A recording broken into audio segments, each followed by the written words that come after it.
الله.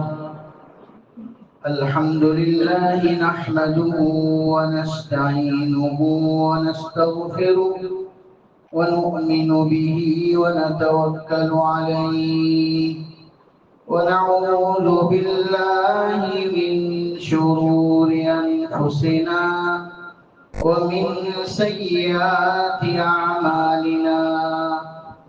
من يهده الله فلا مضل له ومن يضلله فلا هادي له.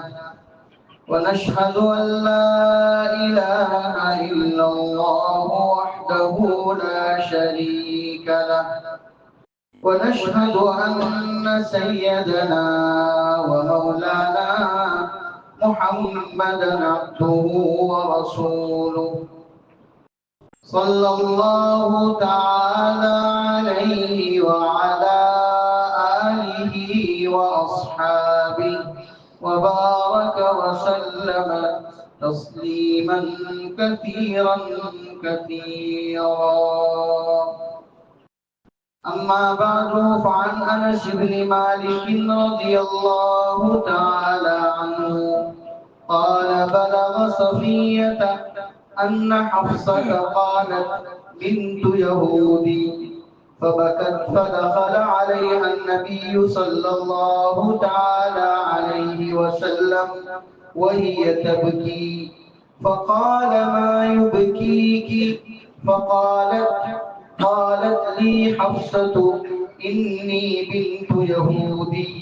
فقال النبي صلى الله تعالى عليه وسلم إنك لابنة نبي وإن عمك لنبي وإنك لتحت نبي ففيم تفخر عليه أو كما قال عليه الصلاة والسلام.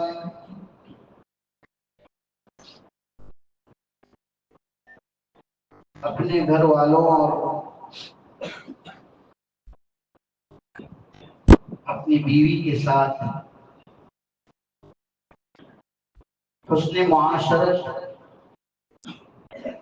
اور کیسے رہنا ہے، کیسی اچھی زندگی گزارنی ہے، اس اچھی زندگی گزارنے کے لیے نمونے کے طور پر نبی کریم صلی اللہ تعالی علیہ وسلم کی زندگی کے مبارک احوال کو مختلف موقعوں پر پیش کیا جا رہا ہے. مختلف باتیں اس سے متعلق ہمارے سامنے آئی ہیں. چنانچہ آپ علیہ الصلوۃ والسلام اپنی بیویوں کے ساتھ جس طرح کا بہتر سلوک فرماتے تھے اور جس کی اتباع کرنے کا اللہ تعالیٰ نے ہم کو حکم دیا. چنانچہ آپ علیہ الصلوۃ والسلام جن باتوں کا خیال کرتے تھے اسی میں سے ایک یہ ہے کہ آپ اپنی بیوی کی رضامندی اور ناراضگی کی بھی رعایت فرمایا کرتے تھے. آپ یہ دیکھتے تھے کہ میری بیوی مجھ سے خوش ہے یا ناراض ہے، اور یہ دیکھنے کی چیز ہے. چنانچہ حضرت عائشہ رضی اللہ تعالیٰ عنہ سے ایک مرتبہ نبی کریم صلی اللہ تعالیٰ علیہ وسلم نے ارشاد فرمایا انی لعالم اذا كنت عنی راضیہ، مجھے اس بات کا پتہ چل جاتا ہے جب تم مجھ سے خوش رہتی ہو. وَإِذَا كُنْتِ عَلَيَّ غَضْبًا، اور مجھے اس حال کا بھی پتہ چل جاتا ہے جب تم مجھ سے ناراض رہتی ہو، غصے میں رہتی ہو. حضرت عائشہ نے پوچھا من أين تعرف ذلك، یہ بات آپ کو کیسے پتہ لگتی ہے کہ میں آپ سے خوش ہوں، آپ سے ناراض ہوں؟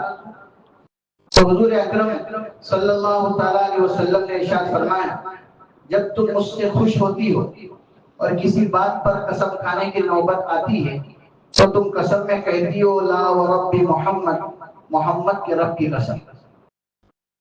اور جب تم مجھ سے ناراض ہوتی ہو اور تمہاری ناراضگی میں جب تم کسی بات پر قسم کھانا چاہتی ہو تو قسم میں تم لا و ربی محمد نہیں کہتی، بلکہ تم لا و ربی ابراہیم کہتی ہو، ابراہیم کے رب کی قسم۔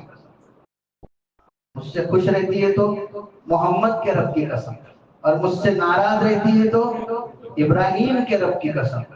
یہ پتہ لگ جاتا ہے کہ آج تم کیا ہے، ناراض ہے۔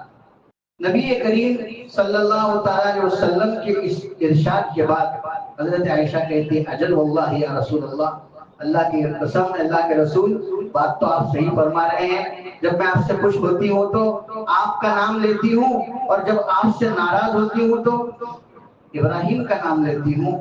ما احجر الا اسمک، میں تو صرف آپ کا نام ہی نہیں لیتی ہوں، ورنہ دل سے آپ کی محبت نکلتی نہیں۔ ایسا نہیں ہے کہ آپ سے محبت نہیں ہے رسول اللہ، آپ سے محبت ہے، لیکن ایک عورت کا انداز ہوتا ہے، تو اس معنی کر میں آپ کے نام کو چھوڑ دیتی ہوں، باقی آپ کی محبت تو اپنی جگہ بہرحال موجود ہے۔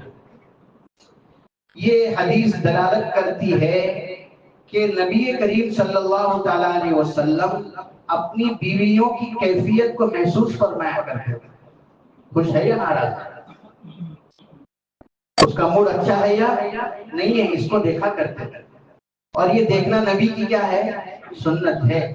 چنانچہ اس طرح اپنے گھر والی کا خیال کرنا یہ نبی کریم صلی اللہ تعالی علیہ وسلم کی سنت ہونے کی وجہ سے گھر میں خیر اور برکت وجود میں لائے۔ اتنے ایسے لوگ ہیں جن کو اپنی بیویوں کی پرواہ نہیں ہوتی ہے، وہ خوش ہیں یا ناراض ہیں اس کو وہ دیکھتے ہی نہیں۔ اور نبی کریم صلی اللہ تعالی علیہ وسلم کی ذات اقدس کا تو یہ حال ہے کہ آپ ایک طرف پوری کائنات کی طرف نبی بنا کر بھیجے گئے، ساری انسانیت اور سارے جنات کی طرف نبی بنا کر بھیجے گئے۔ آپ کے لیے یہ جو ہم واقعات پڑھ رہے ہیں اور سن رہے ہیں، تو اس کا مطلب یہ ہرگز نہیں ہے کہ آپ خالی عورتوں کے معاملے میں لگے ہوئے ہیں، اس لیے یہ ساری باتیں عورتوں کی آ رہی ہے سامنے۔ دل میں یہ خیال آ سکتا ہے کہ آپ صلی اللہ علیہ وسلم کا معاملہ خالی عورتوں کے ساتھ کچھ نہیں ہے، اس وقت پیار محبت نہیں لگے ہوئے، دوسرا کچھ کام نہیں ہے کیا؟ ظاہر ہے کہ آج تک ہم نے حضور علیہ السلام کی زندگی کے ان اوراق کو پڑھا ہی نہیں، حضور علیہ السلام کی زندگی کے ان احوال کو ہم نے آج تک جانا ہی نہیں ہے۔ ورنہ دوسری طرف دین کی دعوت، حق کی دعوت، توحید کی دعوت، رسالت کی دعوت، مرنے کے بعد دوبارہ زندہ ہونے کی دعوت، لوگوں کو بیدار کرنا، یہ سب تو آپ کے ساتھ لگا ہوا تھا ہی، اور کس پیمانے پر لگا ہوا تھا۔ جب مدینہ میں آپ صلی اللہ علیہ وسلم تشریف لائے تو چند ہی سالوں میں آپ نے بادشاہوں کو دعوت نامے لکھنا شروع کر دیے۔ آپ نے قیصر کو دعوت نامہ بھیجا، کسریٰ کو دعوت نامہ بھیجا، نجاشی کو دعوت نامہ بھیجا، مختلف بادشاہوں کو، مصر کے جو بادشاہ کی طرف آپ نے دعوت نامے بھیج دیے، قیصر و کسریٰ کی طرف دعوت نامے بھیج دیے۔ یہ سب کچھ آپ نے کیا، اس طرف بھی آپ کا دھیان تھا، جنگی لشکر بھی آپ تیار کر رہے ہیں، جنگ میں جانے کے لیے جو فکریں ہونی چاہیے وہ بھی برابر فکریں ہو رہی ہیں، صحابہ کی تربیت کا معاملہ ہے وہ بھی برابر کیا جا رہا ہے۔ یہ سارے عالم کی فکر کرتے ہوئے بھی کہیں ایسا نہ ہو جائے کہ بیویوں کو بھول رہے ہیں، بیوی کے حقوق کو بھی پورا کر رہے ہیں، یہ سکھایا جا رہا ہے۔ ورنہ عام طور پر یہ ہوتا ہے کہ جو لوگ باہر کی اس دنیا میں لگ جاتے ہیں وہ گھر والوں کا خیال، کسی بڑے آدمی سے پوچھ لیا جائے بھائی آپ نے کتنے دنوں سے، کوئی آدمی ایسا ہو جو حکومت میں لگا ہو، اقتدار میں لگا ہو، اس سے پوچھا جائے بیوی سے ملے ہوئے کتنے دن ہو گئے، بتائے گا پتہ ہی نہیں۔ بیوی سے ملے ہوئے ان کو پتہ نہیں، بیوی کا کیا حال ہے پتہ نہیں، وہ اپنی لائف جی رہے ہیں، ہم اپنی لائف جی رہے ہیں۔ یہاں حضور علیہ السلام ساری دنیا کی فکر بھی کر رہے ہیں، ساری انسانیت کی ہدایت کی فکر بھی کر رہے ہیں، اللہ کی طرف سے دیے ہوئے سارے کام اور ذمہ داریاں بھی پورے کر رہے ہیں، باہر کی پورے عالم کی فکروں کے ساتھ ساتھ اپنے گھر کی فکر بھی فرما رہے ہیں۔ یہ ہے اسوہ رسول۔ یہ کیا ہے؟ اسوہ رسول۔ سمجھ میں آئے کہ نہیں؟ یہ سارے واقعات جو سنائے گئے، جیسے بہت سی باتیں حضور صلی اللہ علیہ وسلم کی آئی پیچھے، حضور علیہ السلام اپنی بیویوں کے ساتھ جو ہے ایک ہی برتن سے غسل لے رہے ہیں۔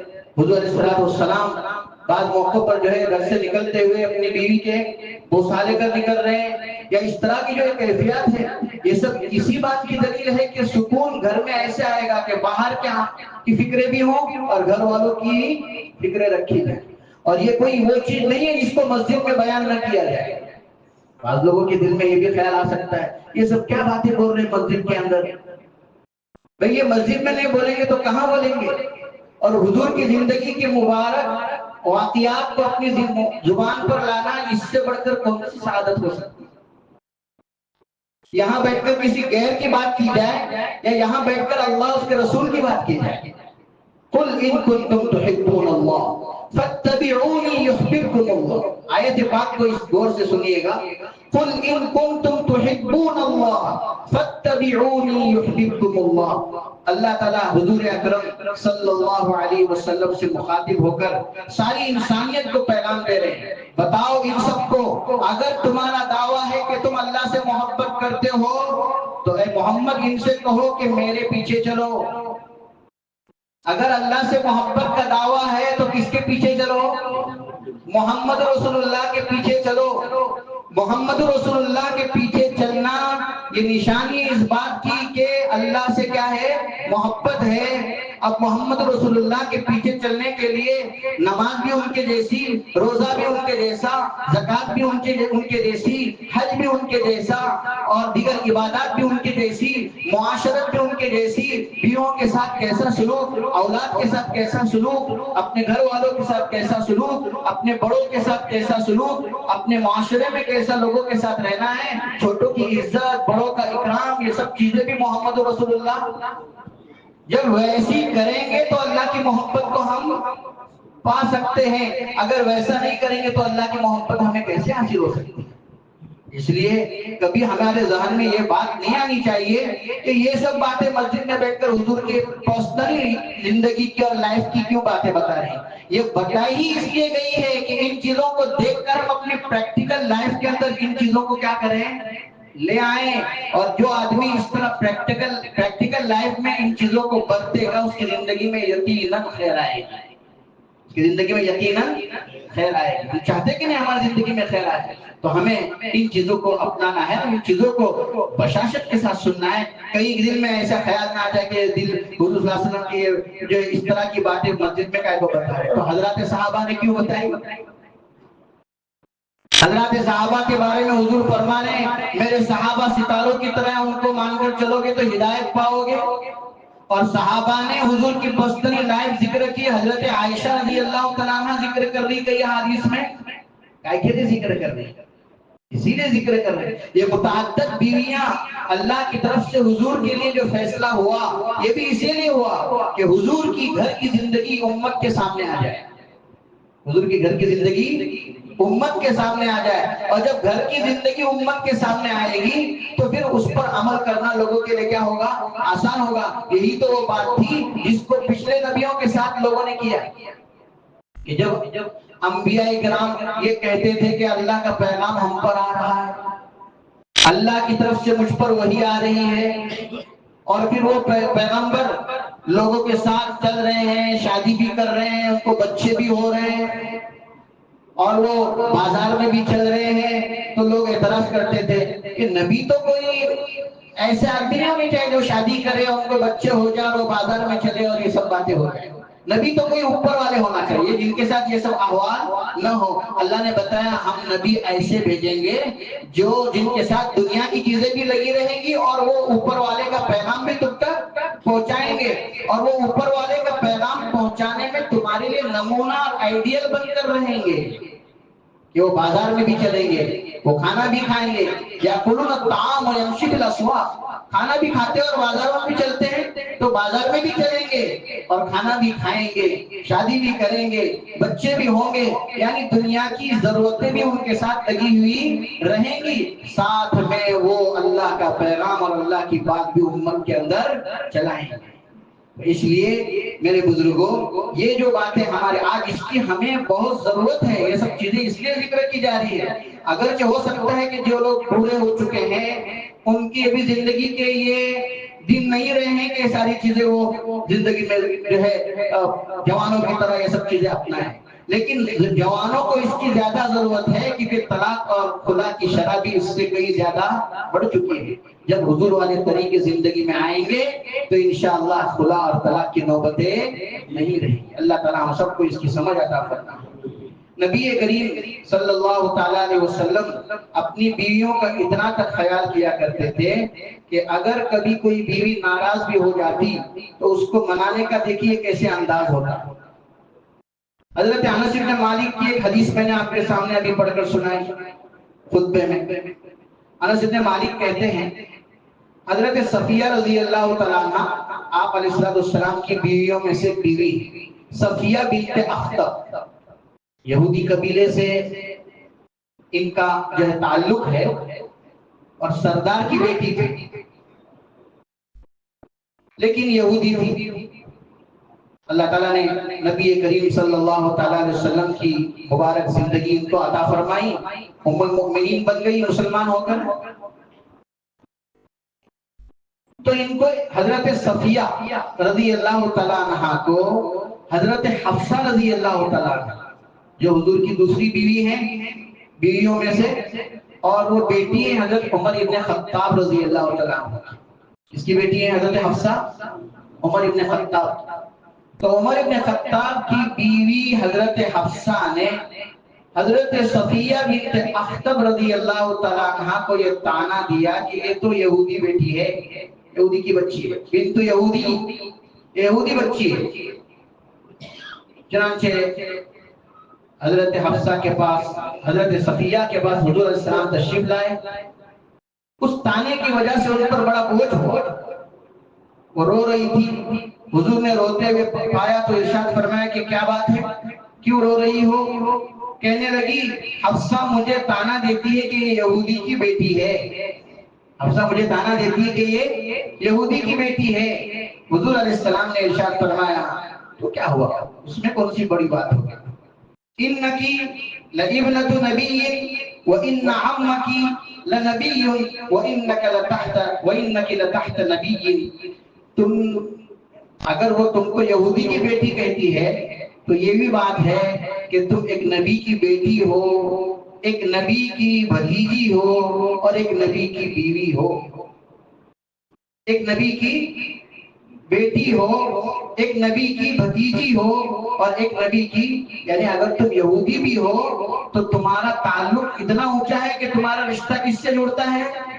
نبیوں کے ساتھ. تو اگر اس نے یہودی کہہ بھی دیا تو اس سے تمہارے کیا فرق پڑ گیا؟ اس کی طرف دھیان دینے کی ضرورت نہیں ہے. تمہارے اندر جو کمالات اللہ تعالیٰ نے رکھے اس کی طرف دھیان دینے کی ضرورت ہے. آپ علیہ السلام نے ان کے دماغ کو اور ان کے جو دماغ میں آنے والا جو ٹینشن تھا اس کو حضور نے ڈائیورٹ کر دیا ان کے اندر پائے جانے والے اللہ کی طرف سے دی ہوئی خوبیوں کی طرف.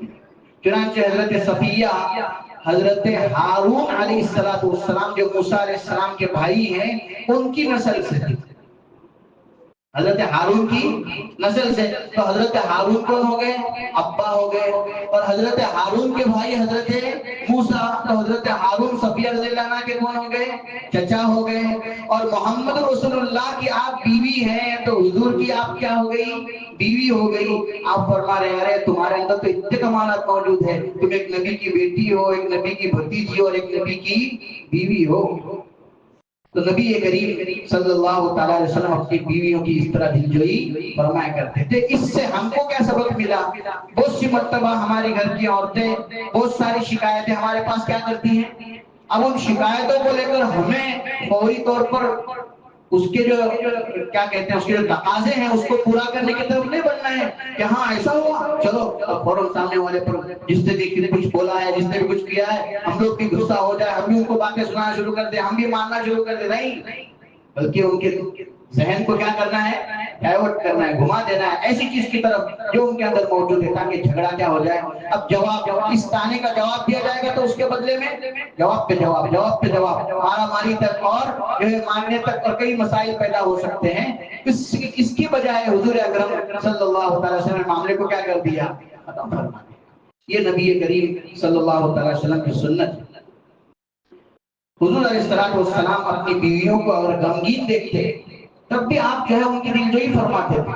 حضرت عائشہ رضی اللہ تعالیٰ عنہ کا مشہور واقعہ، حضرت عائشہ رضی اللہ تعالیٰ عنہ جس وقت سن ہجری 10 میں نبی کریم صلی اللہ تعالیٰ علیہ وسلم نے حج فرمایا، آپ حج میں اپنی ساری بیویوں کو ساتھ میں لے کر گئے.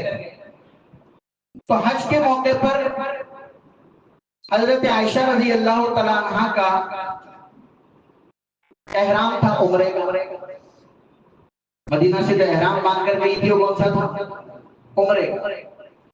مدینے سے مکے چلے گئے، مکہ پہنچنے کے بعد ابھی تک عمرے کی ادائیگی ہوئی نہیں تھی، اس سے پہلے حضرت عائشہ رضی اللہ تعالیٰ عنہ کو ماہواری آ گئی۔ کیا گئی؟ ماہواری۔ عورتوں کے جو مخصوص ایام ہوتے ہیں ناپاکی کے، وہ ایام آ گئے۔ اب حضرت عائشہ رضی اللہ تعالیٰ عنہ بہت ٹینشن ہے کہ نہیں؟ بہت ساری عورتوں کو جب اس طرح کا مسئلہ پیش آتا ہے تو ان کو بھی ٹینشن رہتا ہے کہ اب وہ مکہ جا رہے ہیں اور وہاں جا کر طواف کرنے کو نہیں مل رہا ہے۔ کوئی بات نہیں، جواب دیا نبی کریم صلی اللہ علیہ وسلم نے اس کا۔ حضرت عائشہ رضی اللہ عنہ کے پاس حضور تشریف لائے، رو رہی تھی، ارشاد فرمایا کیا ہو گیا، تجھے ماہواری آ گئی ہے؟ کہنے لگی ہاں مجھے ماہواری آ گئی۔ ارشاد فرمایا ان ھذا امر كتبه الله على بنات آدم، یہ ایک ایسا کام، ایسی بات ہے جو بنو آدم پر اللہ تعالیٰ نے لکھ چکا ہے، بنات آدم پر یعنی آدم علیہ السلام کی بیٹیوں پر اللہ تعالیٰ نے اس بات کو لکھ چکا ہے۔ جو بات لکھی ہوئی ہے وہ ہو کر رہے گی، اس میں کوئی چیز آگے پیچھے ہونے والی ہے، لہذا تم کو گھبرانے کی ضرورت نہیں۔ تم نے نیت کیے تھے، اس نیت پر تم کو کیا ملے گا؟ ثواب ملے گا۔ نیت پر تم کو کیا ملے گا؟ نہ کر کے بھی اس کا کیا ملے گا؟ اجر ملے گا۔ اسی لیے اگر حج اور عمرے کے موقع پر ہماری جو ہے عورتیں اگر جا رہی ہیں اور ان کو اس طرح کے حالات پیش آنے جس کی وجہ سے وہ بیت اللہ کا طواف نہیں کر پاتی ہیں، اس میں کوئی ٹینشن کی بات نہیں ہے۔ ہر قدم پر، ہر منٹ پر، ہر سیکنڈ پر ان عورتوں کو کیا ملے گا؟ اللہ کی طرف سے اجر ملے گا۔ کیوں؟ اس لیے کہ وہ آیا ہوا عذر ان کا اپنا خود کا نہیں ہے، بلکہ کس کی طرف سے آیا ہے؟ اللہ تعالیٰ کی طرف سے آیا ہے، اس کی وجہ سے ان کو اس پر کیا ملے گا؟ اجر ملے گا۔ لہذا نبی کریم صلی اللہ تعالیٰ علیہ وسلم نے فرمایا کہ یہ ایسا امر ہے جس کو اللہ تعالیٰ نے آدم کی بیٹیوں پر لکھ دیا ہے۔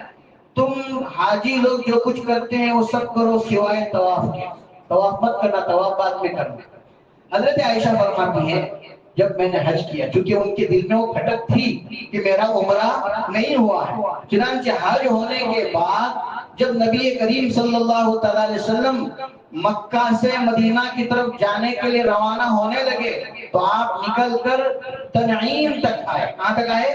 تنعیم، مسجد عائشہ کی جگہ پر ہے، اس جگہ تک آئے۔ بہت سے لوگوں کو مسجد عائشہ سے احرام باندھنے کی وجہ کیا معلوم بھی نہیں ہوگی، آج سمجھ میں آ رہی ہے مسجد عائشہ سے احرام کیوں باندھتے ہیں۔ تو حج ہونے کے بعد نبی کریم صلی اللہ تعالیٰ علیہ وسلم مدینہ منورہ جانے کے لیے اپنے پورے لشکر کے ساتھ کیا ہو رہے ہیں؟ لوٹ رہے ہیں۔ لوٹتے لوٹتے جب تنعیم تک پہنچے تو تنعیم میں حضرت عائشہ کی طرف کی جو طبیعت ان کی جو کھٹک تھی اس کا احساس فرما کر حضرت عبد الرحمن ابن ابی بکر جو ابو بکر رضی اللہ عنہ کے بیٹے ہیں، حضرت عائشہ کے سگے بھائی ہیں، ان کو حکم دیا کہ اس کو لے کر جاؤ اور اس کا عمرہ کرا کے لے کر آؤ۔ حضرت عائشہ کو لے کر جاؤ، عمرہ کرا کے لے جاؤ۔ اسی جگہ پر جس جگہ سے حضرت عائشہ کو نبی کریم صلی اللہ علیہ وسلم نے عمرہ کرنے کے لیے بھیجا، اسی جگہ سے ہم لوگ کیا کرتے ہیں، وہاں جو دوسرا تیسرا چوتھا عمرہ کرتے ہیں تو بہت سی مرتبہ ہم لوگ کہاں احرام باندھنے جاتے ہیں؟ تنعیم کے مقام پر مسجد عائشہ، اس جگہ پر ایک مسجد ہی بنائی گئی جس کا نام کیا رکھا ہے؟ مسجد عائشہ۔ تو حضور علیہ السلام اپنی بیوی کی دلجوئی کے لیے کیا کر رہے ہیں؟ پورے لشکر کو روک کے رکھا اور فرمایا جائے اس کو عمرہ کرا کے لے کر آؤ۔ اس طرح نبی کریم صلی اللہ تعالی وسلم اپنی بیویوں کا خیال کرتے تھے۔ حضرت عائشہ رضی اللہ تعالیٰ عنہ فرماتی ہیں نبی کریم صلی اللہ تعالی علیہ وسلم اپنے گھر والوں کے کا اتنا خیال کرتے تھے کہ اگر کوئی بیمار بھی ہوتا تو اس بیمار بیوی کے بدن پر ہاتھ گھما کر آپ دم کیا کرتے تھے۔ کیا کرتے تھے؟ دم کیا کرتے تھے اور دعا پڑھتے تھے اللہم رب الناس اذہب الباس اشفہ وانت الشافی لا شفاء الا شفاء شفاء لا یغادر سقما۔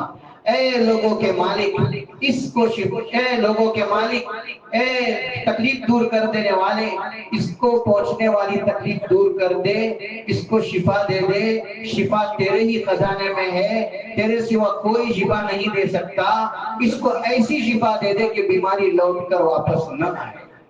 اس طرح آپ دعا پڑھتے جاتے تھے، ہاتھ گھماتے جاتے تھے۔ کائے کے لیے کرتے تھے ایسا؟ دل جوئی کے لیے اور جو ہے تکلیف کو دور کرانے کے لیے. چنانچہ بعض مرتبہ تو نبی کریم صلی اللہ تعالیٰ علیہ وسلم اپنی بیویوں کا اتنا تک خیال کرتے کہ اگر کبھی کچھ بات پیش آئی، جیسے سواری کے اوپر کچھ مسئلہ پیش آیا، اس پر بھی وہ ناراض ہوتی تو آپ علیہ السلام ان کی دل جوئی فرماتے تھے. حضرت صفیہ بنت حویہ بھی جن کا نام اوپر آیا تھا، انہی کے بارے میں آتا ہے کہ ایک مرتبہ وہ حج کے سفر میں ہی ان کو چلتے چلتے ان کا اونٹ بیٹھ گیا. جب ان کا اونٹ بیٹھ گیا تو وہ ساری عورتیں آگے آگے جا رہی ہیں، ان کا اونٹ کیا ہو گیا؟ بیٹھ گیا. اس کی وجہ سے ان کو رونا شروع ہو گیا، رونے لگ گئی، میرا اونٹ بیٹھ گیا، آگے جا نہیں رہا ہے. نبی کریم صلی اللہ تعالیٰ علیہ وسلم نے اس وقت ان کی دل جوئی فرمائی اور ان کے آنسو پہنچے اپنے دستے مبارک سے. معلوم ہوا بیوی کے آنسو بھی اپنے ہاتھ سے پہنچنا کس کی سنت ہے؟ نبی کریم صلی اللہ علیہ وسلم کی سنت. یہ وہ حضور کی زندگی کے پاکیزہ اوراق ہیں جس کو اپنی زندگی میں ہمیں لانے کی ضرورت ہے. ہمارا تو آج حال یہ ہے کہ نہ بیوی کے آنسو معلوم، نہ بیوی کا ٹینشن معلوم، نہ بیوی کی جو ہے پریشانی معلوم. ہم تو باہر کے پورے باہر کے ہیں تو پورے باہر. خالی خرچہ دیا تو مسئلہ حل نہیں ہوا، بلکہ خرچے کے ساتھ اس کی بھی ضرورت ہے کہ ان کے احوال کی کیا کی جائے، جو کیفیت ان کی معلوم کی جائے، ان کے بارے میں جانا جائے اور ان کی جو کچھ تکلیف ہے اس کو دور کرنے کی فکر کی جائے. اللہ تعالیٰ اس کی ہمیں توفیق عطا فرمائے. وآخر دعوانا الحمدللہ رب العالمین.